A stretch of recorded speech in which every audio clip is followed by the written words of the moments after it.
green.com. It's not easy being green, especially when you're marking a milestone birthday. It's been 70 years since a live-action puppet show called Sam and Friends premiered on local TV in Washington, D.C. Some of its characters may seem familiar. Well, I'm taking a course in visual thinking. It teaches you how to visualize your thoughts. What? That was Kermit in a later episode of the show created by then 18-year-old Jim Henson. Not many episodes of the show survived, but it was a springboard for Henson's work at Sesame Street and with the Muppets. Brian Clark, ABC News. More delays in the resentencing hearings for Eric and Lyle Menendez now moved to next week. The brothers sentenced to life for the shotgun murders of their parents 35 years ago. In court today, defense attorney Mark Garagos and L.A. County District Attorney Nathan Hochman arguing over Hochman's staying on the case and a risk assessment. ABC's Alex Stone is in L.A. They got into this comprehensive risk assessment that was done by the Parole Board of California. It's a risk assessment done on the Menendez brothers through forensic psychiatrists and psychologists that they have been deemed to be a moderate risk if they were to get out. Some of that will be allowed into the resentencing hearing next week. But Garagos saying, look, this was for cell phone violations in jail, nothing all that serious. Nathan Hochman saying, yeah, but they weren't following the rules in jail, and he claims that says something. Volatile storm still on tap heading into Mother's Day weekend. I'm Michelle Franzen, ABC News. Progressive presents Employee of the Month. Small Business Edition. Today's recipient from Michaela's Mobile Spa, Michaela. Michaela got a quick business insurance quote from Progressive and chose from over 30 customizable coverages. Sure, it helps she's her only employee and does literally everything. But while others would rest on their laurels, Michaela was hard at work saving big. So take that, hypothetical other employee who doesn't exist. Be your own Michaela. See if you could save in as little as 7 minutes at ProgressiveCommercial.com. Progressive Casualty Insurance Company and Affiliates. Coverage is not available in all states or for all vehicles and coverage selections. News Talk 610 AM and 102.1 FM. KVNU.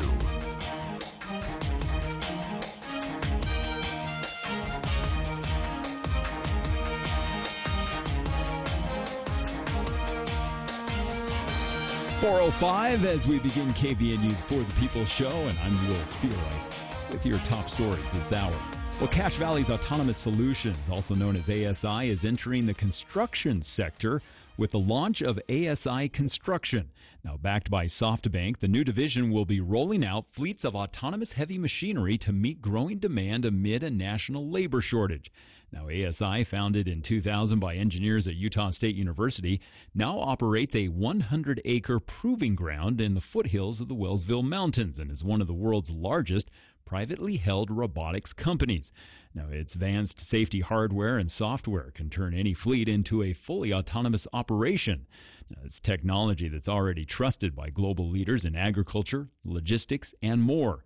Now, the CEO for the company says they aim to deploy fleets of autonomous construction vehicles throughout the United States, helping to meet the growing demand for large-scale construction projects amid a persistent labor shortage. Well, and the former Northern Utah judge charged with child sex crimes says he is sorry and he loves his family very much, according to his attorney. Now, defense counsel Ryan Bichelle said that in comments during an exclusive interview with KUTV that Kevin Christensen is deeply remorseful for the alleged crimes that he may have committed. Now, Christensen and former Tremonton Fire Chief Ned Brady Hansen may have shared interest, said another defense lawyer not connected to their cases, with both facing now child sexual abuse material charges, but they are not co-defendants. Now, Christensen is accused of 2 counts of enticing a minor on the internet, dealing in materials harmful to a minor, and attempted sexual exploitation of a minor. Now, investigators also have alleged that he and Hansen had discussions about child sex abuse. Hansen, who was fired from his job after allegations surfaced, is facing 8 counts of aggravated sexual exploitation of a minor. Now, for Christensen, at least, there may never be a trial, as Bichelle said that they are working on a possible plea deal with prosecutors. And newly released police body camera video is showing the Ogden home where over 150 animals were found. Officers with the Ogden City Police Department said several animal service agencies from around the area went to the home back on April 17th for a welfare check. Now, inside they found dozens and dozens of dogs along with some cats.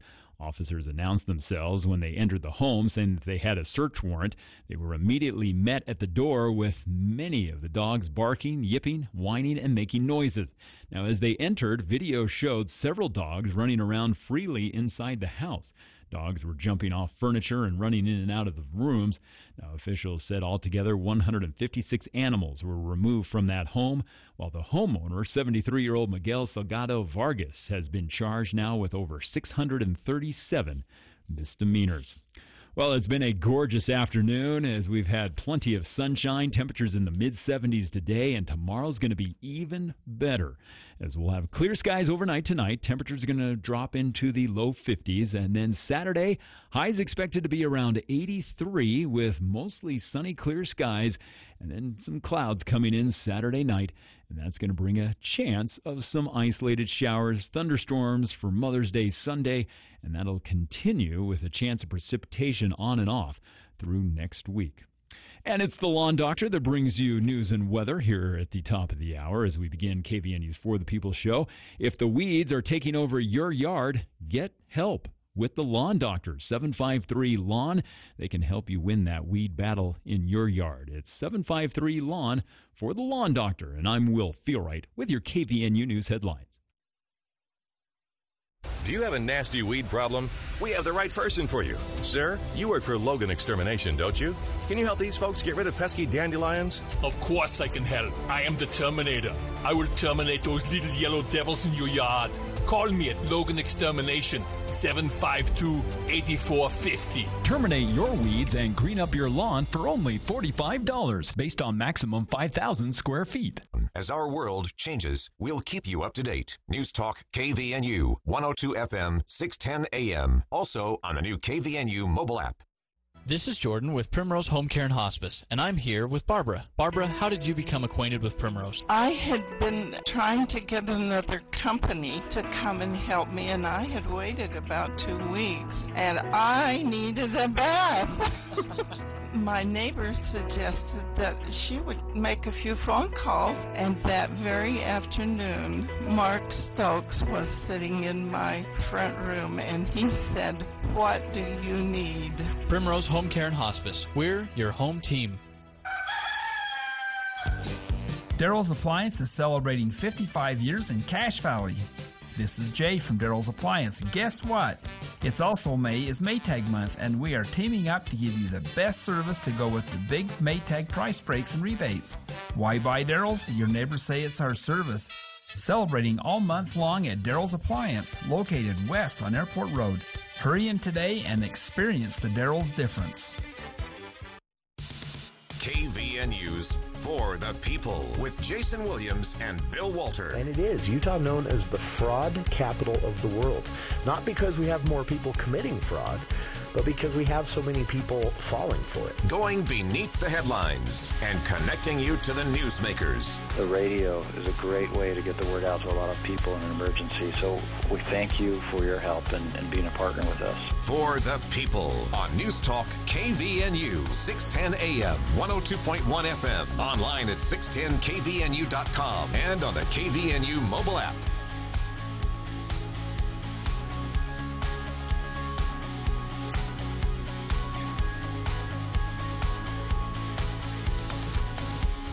Welcome to KVNU's For the People.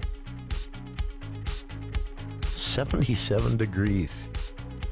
That's right. 77 degrees, 4:11 in the afternoon. I'm Jason Williams. Thank you for joining us here on the show. For the People movie show coming up at 5 o'clock. We're going to be talking about a film that released this weekend, though not here in Logan. You can see it in Utah. Expected to get a wider theater release eventually. It's a comedy horror movie that I saw one critic describe as the funniest movie of the year so far, called Clown in a Cornfield. And Andy Morgan has talked about this before. He read the trilogy of books that this movie is based on. And we'll be talking about it in hour two, among other things. Also going to be talking about best 80s movies. So fire your memory machine up and join us in hour two for the For the People movie show with Andy Morgan coming up at 5. Here in hour one, A Logan police officer, Logan City Police Department Detective Leticia Johnson has been named National School Resource Officer of the Year. This is a very prestigious award, again, awarded, as the name implies, on a national scale.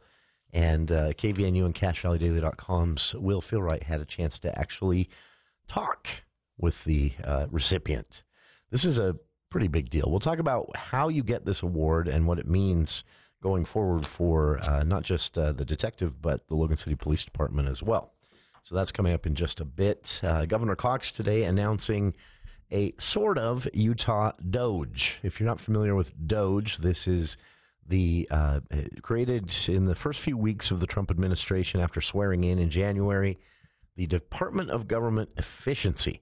This has been run by billionaire Elon Musk of Tesla fame, and it's been controversial, to say the least. Some reports coming out recently show that it may actually be costing the federal government more money. The USDA, for example, is looking to hire back everyone that they let go, about 15,000 employees from the U.S. Department of Agriculture were let go on part of a voluntary severance program a couple of months ago, and they're looking to hire them back, realizing that it's impossible for them to get the work done without these employees.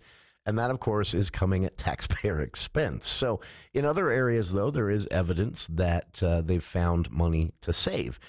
Governor Cox was inspired by this, at least the success stories, and wanted to do something similar here in Utah. But he said with accountability and clear metrics to measure success. He's calling it GRIT. So we'll talk about what GRIT stands for and how this will actually work. Piece by piece, as the governor spelled it out today in a public statement. So that's coming up later on in the show as well. As I mentioned at the top of the hour there, it is a really prestigious award to receive. This is the full title, the Floyd Ledbetter National School Resource Officer of the Year Award. And this is presented by the National Association of School Resource Officers.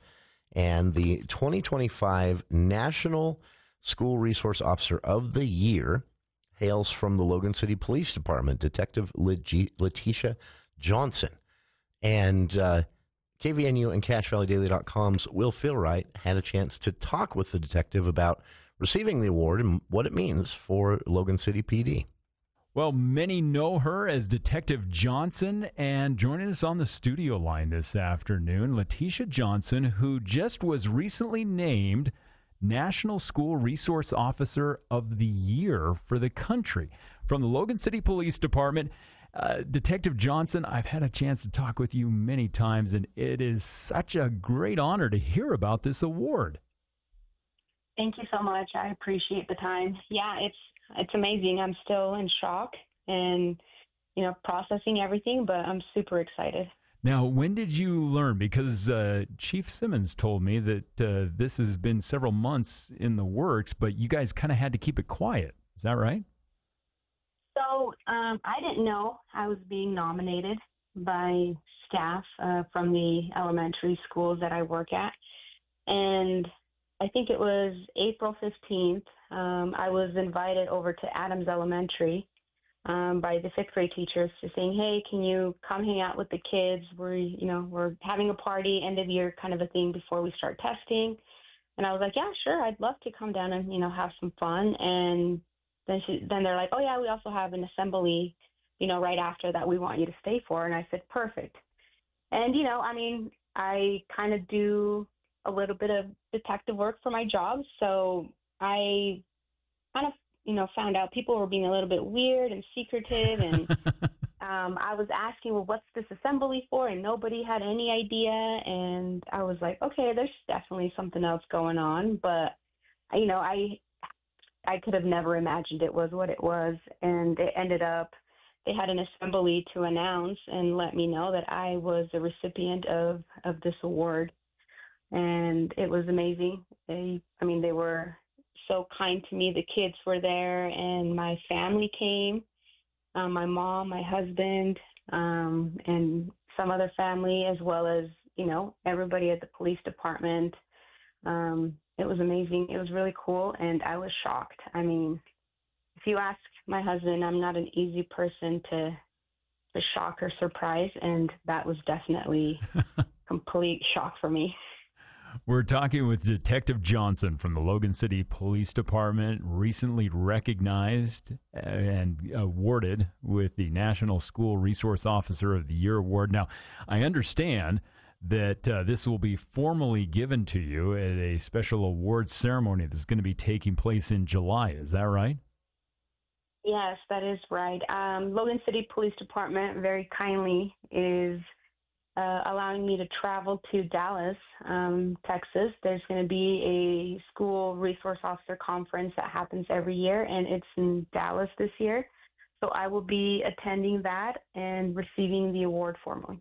Now, one of the things that the National Association of School Resource Officers highlighted was a project that has had a lot of buzz here in the community. It's the Lunch with a Cop program that you launched. And for people who are not familiar with this, can you tell us a little bit about it and how it got started?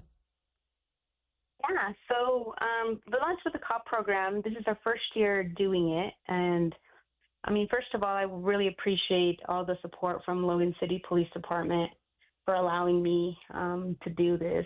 And overall, it is recognizing students and kids in the schools, you know, for doing a good job, showing up, being a good friend, being a good student, and that necessarily, you know, they don't always get that good job or way to go kind of a thing. Doing the right thing without being expected to or without being told, and even when nobody's looking.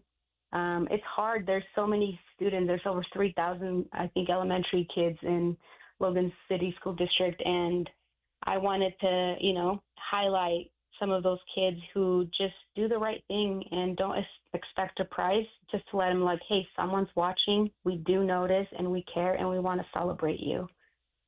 And they get a kind of a special opportunity. Well, I think it would be a blast. What are the kids, what's it like having lunch with these kids? It's amazing. It's honestly been a highlight of my career.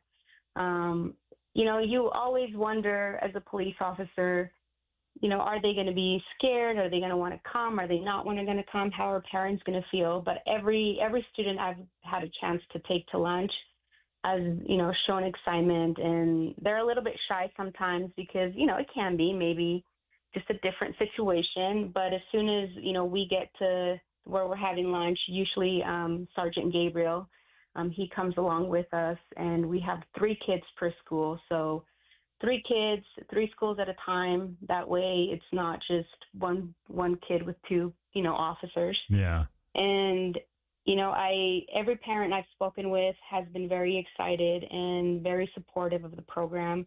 I pick them up in my police car. I take them, you know, from one school to another. Once we're all in the car, we go and have lunch somewhere for like about an hour or so, talk, just hang out, something super casual, and just, you know, let them know you're doing awesome, you're doing great. And sometimes, you know, maybe you don't think anybody notices, but they are. People notice, and this is just a reward for all your hard work. And it's just been amazing. The kids are just so excited. I'm being asked by multiple students all the time, you know, when are you going to do the next lunch? When are you doing the next lunch? And it makes me very, very happy to see that they are enjoying it and excited about it. Congratulations. Thank you so much for letting me take a few minutes of your time this afternoon. Thank you. Thank you so much. I appreciate your support, and it's been awesome talking to you again. Thank you, Will, and to Detective Johnson as well. This is a pretty big deal, National School Resource Officer of the Year, because there were literally thousands of candidates. But to receive this award is definitely good news for Logan City PD and for Detective Leticia Johnson. And on the other side, I will talk a little bit about the importance of one of the reasons she got the award there, mentioned during the interview, her 13-week Nurturing Opportunities, Values, and Accountability course, building a relationship and you know, even rapport with 5th grade students at different elementary schools. why that's important. And that was exemplified by NASRO, the National Association of Resource Officers National Award of Valor Awards announced today as well. Yeah, you're going to want to hear some of these stories. We'll be back right after this.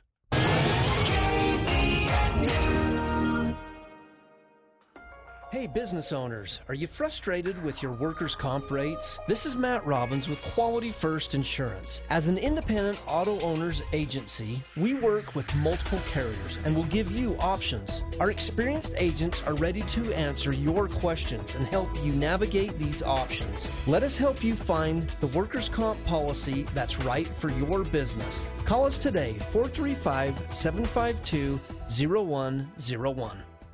Celebrate Mom with a piece of jewelry from S.E. Needham Jewelers. With the purchase of $149 or more, receive dinner for two and a spring bouquet of flowers. Surprise Mom with diamonds. Choose from a large selection of diamond rings, diamond pendants, or diamond earrings. Remember, with our trade-up program, you're able to exchange her diamond earrings for earrings of greater value. Adorned in diamond earrings, she'll feel elegant and appreciated. Remember dinner for two and flowers with the purchase of $149 or more. For those occasions and people that matter most.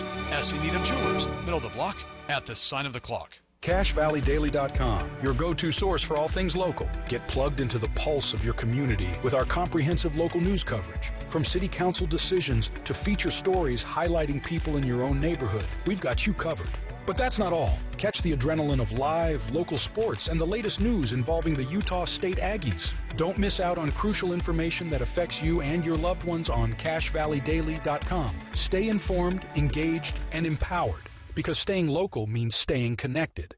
Monday edition, Clay Travis, Buck Sexton Show. We will break down the absolute latest in the ongoing battle over the big, beautiful bill. What are the tax rates going to look like? And what is the absolute latest on the ongoing negotiations surrounding tariffs? We will break all that down for you and get you ready on the Monday edition of Clay and Buck. Make sure you do not miss out. 10 to 1 on News Talk KVNU, 102 FM and 610 AM.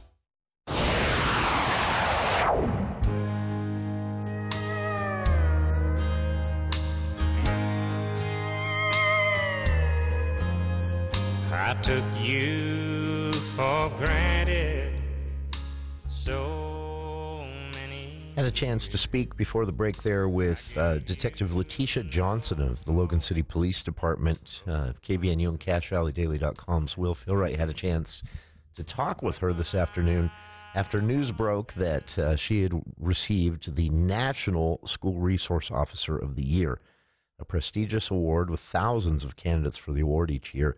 And part of the reason that Detective Johnson with Logan City Police Department received this award was a recognition of a 13-week program she runs at different elementary schools where she serves as resource officer. And she calls the 13-week program Nurturing Opportunities, Values, and Accountability. As she explained in the interview there with Will, she does this because part of the job of a resource officer is building a relationship and rapport with the students of elementary school. Hopefully a friendly relationship that then carries with them throughout their lives and, of course, makes the job of law enforcement easier. When people are not scared of the police, it is easier for the police to do their job. And this also, though, is a way to keep kids safe.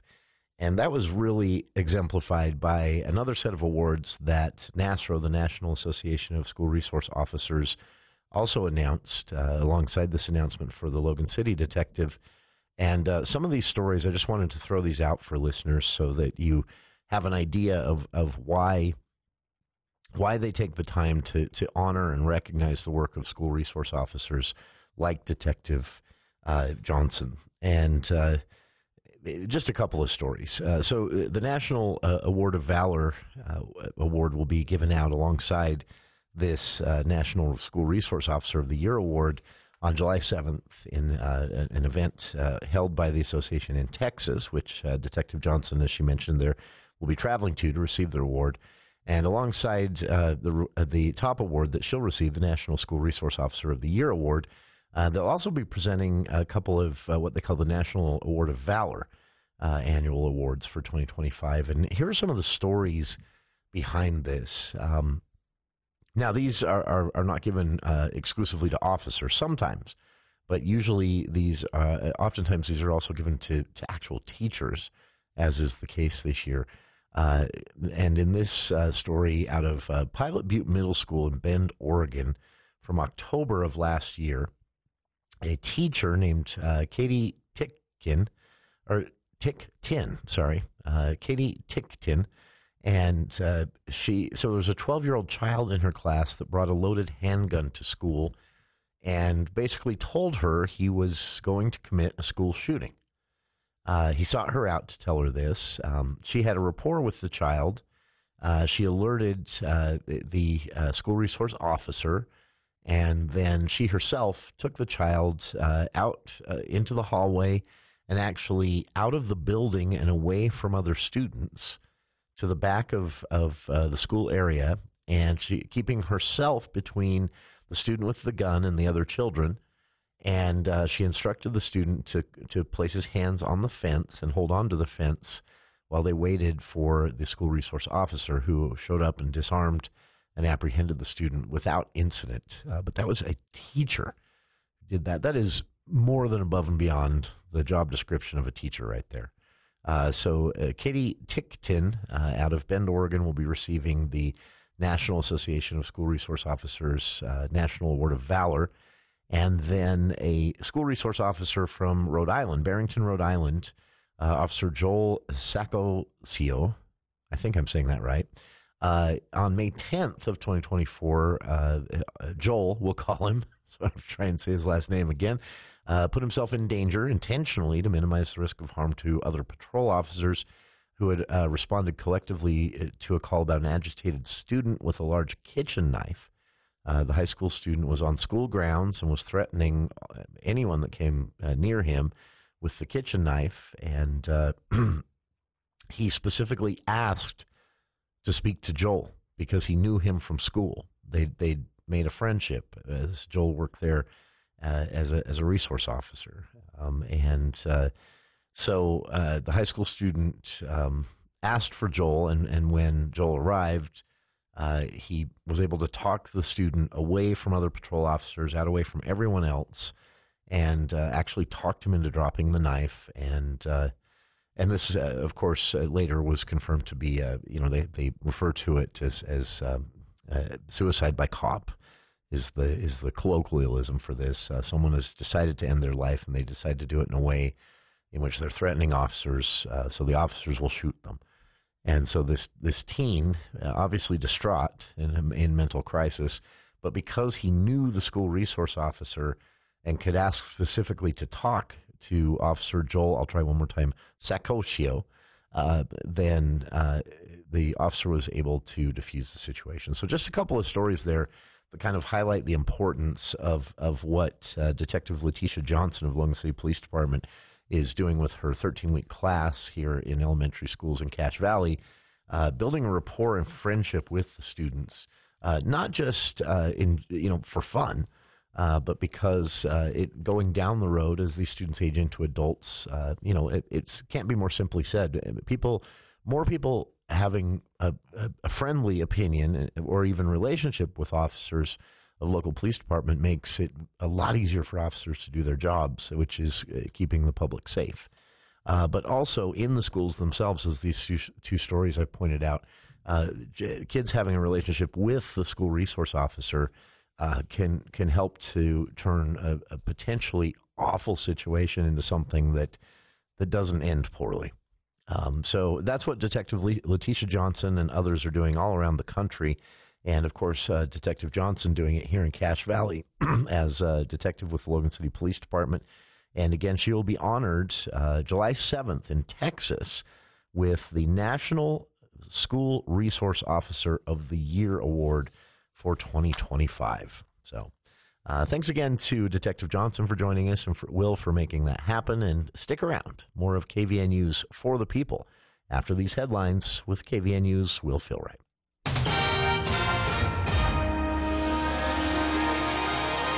Well, Thank you, Jason. Vote Utah announcing yesterday that the signature verification for House Bill 267's referendum has been completed by state election officials.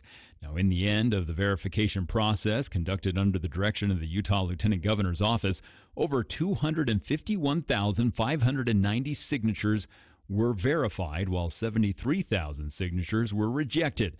Now, the number of verified signatures still was far above the number required to certify the referendum and get it on the ballot. County clerks' offices across the state had been participating in the signature verification.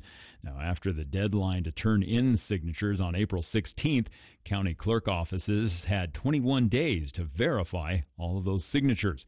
Now, House Bill 267, which was passed by the state legislature in February, was one of the first bills signed by Governor Spencer Cox.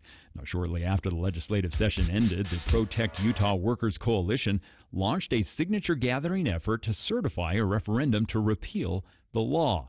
Now, the law prohibits public sector collective bargaining, which is when a union acts as the sole collective bargaining agent for public employees and their employers. And a motorcyclist was killed in a crash that happened along State Street in Salt Lake City yesterday. The crash happened at about 3:50 near 8640 South and State Street. Sergeant Gary Young with the Cottonwood Heights Police Department said a motorcycle was going northbound when a car traveling in the opposite direction attempted a left turn and pulled in front of that motorcyclist. Now, Young said that the male motorcyclist died of his injuries. His identity has not been released yet, pending notification of family. Meanwhile, the man who was driving the other vehicle did stay on the scene and was cooperating with the investigation. Well, another gorgeous afternoon as we've enjoyed sunny skies, temperatures in the mid-70s today. And if you liked today, well, you're going to love tomorrow, as we've got more sunny weather headed our way before a storm comes in for the second half of the weekend. Tomorrow, it's going to bring us temperatures right around 83 with, again, clear, sunny skies, and then some clouds coming in Sunday night, or Saturday night, make that. And that's going to bring a chance of some isolated showers, thunderstorms for Mother's Day on Sunday. Temperatures still going to be in the low 80s, but then we'll continue to see these isolated scattered showers and thunderstorms for much of next week as temperatures will settle back into the mid to low 70s for most of next week. And news and weather this hour brought to you by Quality First Insurance. If you're a business owner or HR director struggling with employee benefit packages, then you need someone with options. Call Matt Robbins with Quality First Insurance at 752-0101. And I'm Will Feelwright with your KVNU headlines here at the bottom of the hour. More of KVNU's For the People show coming up next. ABC News, I'm Michelle Franzen. Radar screens for Newark International Airport going black again today. Briefly, it's the second outage in 2 weeks. ABC's White House Press Secretary Caroline Leavitt on the cause earlier today. That glitch was caused by the same telecoms and software issues that were raised last week. Everything went back online after the brief outage, and there was no operational impact. Leavitt says crews will work to prevent future outages and says the Transportation Department also has plans to overhaul the aging system in the months to come. A high-stakes meeting this weekend in Switzerland between top U.S. and Chinese officials. They'll begin the first round of tariff talks. President Trump today teasing he may be willing to lower Chinese tariffs from 80% to 145%. U.S. makers of toilet paper could get hit with shortages of pulp used to make toilet paper. The largest manufacturer based in Brazil says tariffs are already impacting shipments. This is ABC News. Hi, I'm Wendy, co-founder of Bell Sculpt. I know what it's like to feel uncomfortable in your own skin, worrying about how you look, feeling drained, and just not like yourself. Hormone changes, pregnancy, or aging can lead to weight gain and challenges that aren't your fault. That's why I believe so strongly in what we do at Bell Sculpt. I've had a procedure myself, and it transformed more than just my shape. It boosted my energy, metabolism, and confidence. If you're ready to feel like yourself again, Bell Sculpt is here to help. Book your free consultation at bellsculpt.fm. From ABC News, Wall Street now. Markets opened the day up, but took a turn ahead of the U.S.-China tariff talks. The Dow lost 119 points. The S&P slipped by 4, and the NASDAQ was nearly even. Tomorrow, U.S. and Chinese officials will meet in Switzerland for their first talks since President Trump imposed tariffs on imports. The president floated the idea of bringing tariffs on Chinese imports down from 145% to 80%, but he said it's up to the Treasury Secretary, Scott Bessent. Lyft's stock jumped 27% after delivering a stronger profit for the latest quarter than what analysts expected. The company said it reached the highest weekly ridership levels in its history during the last week of March. Expedia Group pointed to reduced travel demand in the U.S. for its weaker than expected revenue in the first quarter. Bloomberg is reporting that Nestle USA is increasing prices for some chocolate products due to commodity costs like cocoa, sugar, and coffee. Michelle Franzen, ABC News. In our rural communities, EMS volunteers stand ready to help every day. Volunteers are ordinary people performing extraordinary acts. Many of these heroes lack access to essential health insurance for themselves and their families. It's time to give back. Utah has a new program that offers no-cost medical, dental, life, and long-term disability insurance to our rural EMS volunteers. Families may also be eligible for low-cost options. Become a licensed EMT, AEMT, or paramedic, and you and your family may be eligible. Visit utahcounties.org to learn more. That's utahcounties.org. I'm Larry Gelwicks, the getaway guru for Morris, Columbus Travel and AMA Waterways. Explore Europe on a deluxe river cruise and step back in time as you sail along the Danube River, visiting Austria, Hungary, and Slovakia. To book your next AMA Waterways river cruise, give us a call at Morris Columbus Travel. Come on and get away, Morris Columbus.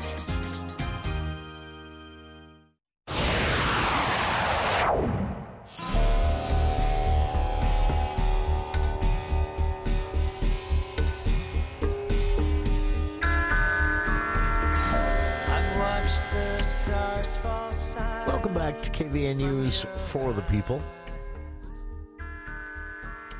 DOGE is what we're calling it. This is President Donald Trump's Department of Government Efficiency. This has been run by billionaire Elon Musk of Tesla fame and has some public image problems.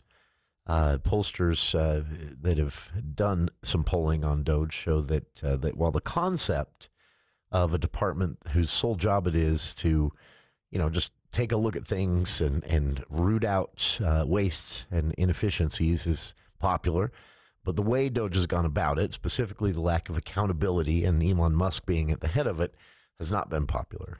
In fact, some reports recently that show, at least at the U.S. Department of Agriculture, DOGE actually may be costing us a lot of money as the Department of Ag attempts to hire back as many of the 15,000 employees they offered a severance package to voluntarily leave their jobs, realizing that they actually needed them to get the work done. So they're trying to hire them back now. And, of course, letting them go and hiring them back is costing a lot of money in and of itself. So DOGE has got some problems, but Governor Cox has said he loves the concept, and he would like to see Utah do something similar, but with some accountability and metrics, he says, to gauge its effectiveness. Because he said, if it's not actually doing us any good, then let's not waste the time and the money. But to know if it's working, you have to have some benchmarks, some goals, some metrics to say, okay, look, it's working, or look, it's not. But either way, the governor said he'd like to make something like this happen. I think most people, when he said this a few months ago, thought this was probably just banter, just talk. No, he was dead serious. He announced it today, and I don't know how I feel about the name. I'll leave that up to you to decide. I'm still on the fence, but we're going to call it GRIT, GRIT. That stands for Government Reform, Innovation, and Transparency. And the governor says this actually isn't new. He was careful to not say, look, I had this idea before Trump did, but it's kind of what he was saying. He said over the past 4 years, we have been proactively finding ways to cut waste and reduce inefficiencies within state government. And a lot of this has come just simply from listening to Utahns who experience the services Utah agencies offer, whether that be Department of Wildlife or the DMV or law enforcement, whatever. They started collecting recommendations from the public, and when they would amass a certain amount of the same recommendation, they would say, okay, there might be something to this, because a lot of people are recommending this same change. One example of that, by the way, I'll throw this in. This isn't in the story from today, but I happened to learn this from a state lawmaker recently. But if you have a state park pass, I think it's $125 for a year to get the pass. It'll let you into any state park, and I think you can do 2 vehicles, or it might be 1 vehicle with up to 7 people in it. I'm not sure about that. They were talking about changing that. Anyway, it'll let you into any state park. It's $125 for a year. If you're a senior over the age of 65, it's $60. And normally you would have to buy it and wait for them to mail it to you. Now, they still do that. They still mail you a physical pass you can hang from a lanyard in your car. But they now also have an app where you can sync up to 3 different license plates with one single pass. So I may be incorrect that you can have 2 cars enter the park at the same time, but for sure you can have 3 different cars associated with one pass to enter a state park. I know a lot of people do this for Hiram Reservoir. And so that idea of actually doing this through an app so that people could just show a QR code on their phone to the person at the gate, or check in on the app if there isn't a person at the gate, and then have up to 3 vehicles that are registered with a documented purchased pass. That was a change that they made because a lot of residents said you should do this, because it is really difficult to if families that may have multiple cars or teens and everybody has to swap the pass around. Why not just let us link up to 3 vehicles from one household to the same pass? And they said, actually, it's a good idea. So they changed that. So that's an example of what the governor is talking about here. Now, back to his specific announcement today. Again, it's GRIT, Government Reform, Innovation, and Transparency. Now, the governor has been very careful. The state legislature does this too. They don't like to say the word agency. So, at the federal level, President Donald Trump and Elon Musk, they went right ahead and called this a new department of government, a new government agency, the Department of Government Efficiency, DOGE. Cox is not calling it a task force. He's not calling it a new agency. He's just calling it GRIT, but it's an agency. And in his statement today, he said, we've been begging for something like DOGE at the federal level here in Utah, but for decades. And he said, I'm excited to announce it's actually happening. And he said, let me be clear to people that are watching this.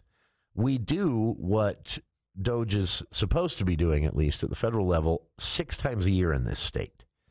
And he said, this doesn't mean we haven't been doing it before. What this means is that Utah now has a version of DOGE in that it's a single state entity that will run out of the governor's Office of Budget and Planning, whose sole task it is to identify places to cut costs, streamline things for both the internal workings of agencies and government bodies, but also for the public as well. And most importantly, the governor said to provide a kind of a pipeline of feedback from the public on changes they'd like to see made to how certain services work. And I mentioned the app that you can now use for state park passes, which was originally an idea from Utahns, not the state agencies themselves. So the governor said he understood that DOGE at the federal level, because of some issues they've had and questions about whether they're saving or costing money, he says he recognizes that President Trump's Department of Government Efficiency has some public image problems, and that's showing up in the polls. He hopes here in Utah that GRIT will have the absolute opposite impact on the public, because he wants the public to kind of direct this as much as possible. So what he laid out today, this will be led again by the Governor's Office of Budget and Planning, and state agencies will be tasked with a couple of things on an annual basis. Now, this is the back end. This is the what the governor called sort of a standardization of GRIT approach to this. So some of the new tasks, state agencies will now be tasked with identifying places to further cut costs and time spent on the work they do. So not reducing the work they do, but if they can do it more cheaply or more quickly, they'll be tasked with basically writing that down and submitting it up to the governor's Office of Budget and Planning. The governor said every division, office, bureau, and program will be required to propose at least one per year improvement project. And this is all being done under executive order, by the way. And finally, GRIT it will be asking some tough questions about what is working and what isn't, what's wasting time and money, what needs to be rebuilt from the ground up, or what just needs to be fine-tuned. And the governor said again at the end of his presentation today, this isn't new. Utah's been doing this for years, but watching at least the idea of DOGE at the federal level gave him the idea of actually giving it a name and giving it a dedicated workspace within an office, basically, within the governor's office of planning and budget and planning.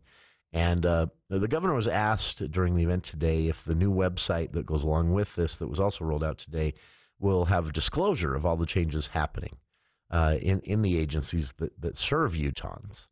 And behind him, Sophia DeCaro, the head of Governor's Office of Planning and Budget, nodded enthusiastically. He didn't answer, but she nodded enthusiastically, and she'd be the one to make that call. So I think this is kind of cool. I understand people are apprehensive because DOGE at the federal level has been kind of a mess. It is not, to give you an example, a recent Harris poll of Deseret News did a polling about a bunch of different things, and it found that while Governor Cox has a 56% favorability rating, 56% of those surveyed were fans of what he did, and only 31% unfavorable. The rest kind of undecided or unsure. Only 43% of Utahns liked DOGE. So the governor's much more popular than the federal Department of Government Efficiency, and the governor said he wants to do it differently. So some of the specifics of how he says this can be done better here in Utah and why it will work, because that was obviously the first question. Why would this work differently than it has at the federal level? And the governor laid out 6 different kind of initiatives as part of this. So he said, number one, the goal is to empower employees to identify and fix efficiencies themselves. The number 2 would be requiring each agency to submit at least one improvement project per year to the governor's Office of Planning and Budget, something geared towards efficiency or cost savings in the services they offer. Not just doing away with services. The governor was very clear about that. Just making them cheaper to offer or quicker to offer. And number 3, the governor said, participating in a collaborative process on a regular basis of improvement through agency-wide network that they're going to call EPIC. Now, this is basically a way to share ideas and best practices. Number 4, launch at least one internal efficiency project per division, office, or bureau each year, and establish clear metrics to track cost savings, time savings, and improve service. Meaning they're going to set benchmarks and goals so they can say, is this actually working? An idea to cut costs might sound really great, the governor said. But if you look a year later and see it actually increased costs or didn't improve costs at all but gave everyone in the office a bigger headache, well, then obviously you're doing things wrong, so you would then undo that. So each proposed change will come with a set of very clear metrics to track whether these changes actually made things more efficient or cheaper. And finally, number 6, report results of improvement efforts to the governor's Office of Planning and Budget. Now, the governor mentioned transparency in the name there, and transparency doesn't come up a lot. What I'm hoping is that the governor adopts something that state agencies have been working on as well. Through some of the time I spent on the State Transparency Advisory Board, I got to see kind of the inside of this development. But state agencies are working on constantly, it'll never be done, what is called an open data standardization process, which means you default towards public data being available to the public. Data the government collects or produces Even if it might seem useless to you as a government employee, it's still the public's information, and that needs to be readily available for them on a website that's easily searchable, and it has to be categorized and visualized in a way that it could actually be useful.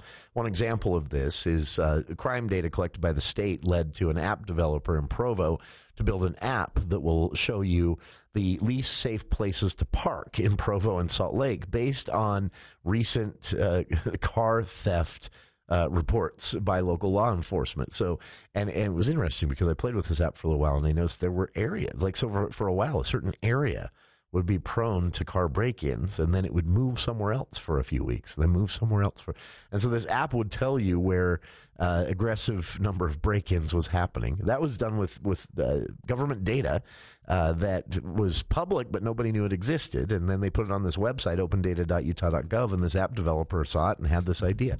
That's the whole point, really. And then, of course, keeping government honest and accountable is a good reason to have it available as well. So I would like to see the governor take those transparency standards and incorporate them into this, too. And while we're reviewing for efficiency and cost, also, let's review to make sure that everything is as transparent and standardized transparency, preferably, as possible.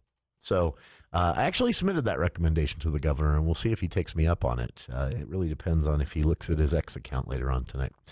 We'll be back with more of KVNU's For the People right after this. News Talk 610 AM, 102.1 FM, KVNU. If you're near retirement or thinking about retiring, you probably have questions. How do you make your savings last? How much should you take out and when? You're ready for retirement, but are your finances? Your Edward Jones financial advisor can help you build a strategy to help your finances keep up with your long-term needs. You've done what it takes to get there. Now it's time to make the most of retirement. Call one of our 11 branch locations in Cache Valley or go to edwardjones.com. Edward Jones, member SIPC. Get your cooling fixed, call Gary Riggs. Get your AC fixed, call Gary Riggs. If you're having cooling problems, we're here to get them fixed. Just pick up the phone and call Gary Riggs. 435-512-6633. We'll come to you. Our service fee is low, just $25. We repair all brands and have certified installers. Get your cooling fixed, call Gary Riggs. Get your AC fixed, call Gary Riggs. As you go about your daily life, look closer. Every year across America, a staggering 4.2 million youth are homeless or trafficked. Covenant House is the national leader providing safe housing for youth, 50 years strong. Every youth who walks into Covenant House gets clean clothes, hot meals, medical care, and a safe place to sleep. So, look closer at Covenant House and help us fight youth homelessness. To help or get help, go to covenanthouse.org. All right, dads, let's test your knowledge. Ready? What does this sound? Some of the more experienced parents recognize it as the sound a young teenager makes when he's done something he regrets. Listen. Kind of a sad sound, isn't it? But if you recognized it, then you know exactly what to do. Listen. Because that's when together you can both figure out how not to make the same mistake again. This message from the Church of Jesus Christ of Latter-day Saints.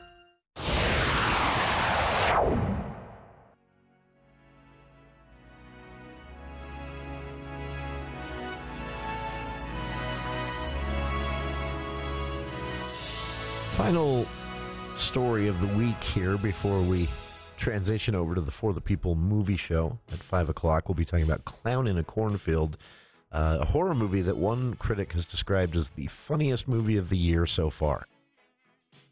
Not something you usually hear about a horror movie. Final headline, though, this was news last night and kind of a big deal. We talked about this with Cache County Party leadership earlier in the week here as they joined us here in the studio. But the May 17th organizing convention for the state Republican Party is coming up at Utah Valley University, and delegates will have a lot of different choices to make there, but the race everyone is paying the most attention to, of course, a race between current party chair Robert Axson and two-time, really, gubernatorial candidate and loser in those races, Phil Lyman, former state lawmaker, who is now running for a Utah GOP party chair position, challenging Axson. And last night, in this widely contested and very online debated race, President Donald Trump made an endorsement. Now, this isn't typical for a president to make party leadership endorsements. So I would say definitely people brought this to his attention. And last night, President Donald Trump endorsed Robert Axson for re-election. The Phil Lyman camp, for what it's worth, on Twitter, or X, it'll always be Twitter, they are saying that President Trump has been misled by Senator Mike Lee, who also last night echoed Trump's endorsement, saying Rob Axson was the guy, was the person who needed to continue to lead the Republican Party forward. So the Lyman camp is saying that President Donald Trump has been fooled by Senator Mike Lee and others that are carrying water for Governor Spencer Cox, who is not running in this race. And Rob Axson, for his part, is saying, look, that it hasn't been perfect while I was chair, but it's been pretty good. And he's got probably at least recently, a record-setting fundraising haul for the party to back that up. So what this means, I don't know. Utah is very unpredictable on this front. I think it would be safe to say that a Donald Trump endorsement for a party chair means that candidate is a shoo-in for re-election. But again, Utah can be funky this way. So I don't know. Either way, delegates will decide that in what I guarantee will be a 12, 13, 14, 15, 16-hour organizing convention on May 17th at Utah Valley University. By the way, if you are a delegate, as county party leaders told us in the studio here on Wednesday, if you are a state delegate, you are expected to be there. This is a frustration for county party leadership every organizing convention. You have people that run for the position of state party delegates to just for fun, I guess, or maybe to get some back pats. And then when the state convention comes around, their one job, they don't show up. So county party leadership says to delegates here in Cache County, if you are a delegate, they're expecting as close to 100% attendance as possible, at least from Cache County, at the Saturday, May 17th statewide organizing convention. Again, that's at Utah Valley University. If you're not a delegate, you can still attend.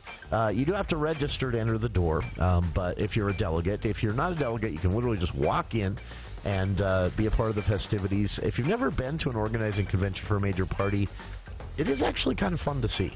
Maybe not for 17 hours, but a couple, and you're not doing anything else, go down and check it out. And this one will be a wild one. So we'll see what happens with this Trump endorsement for Axson on May 17th.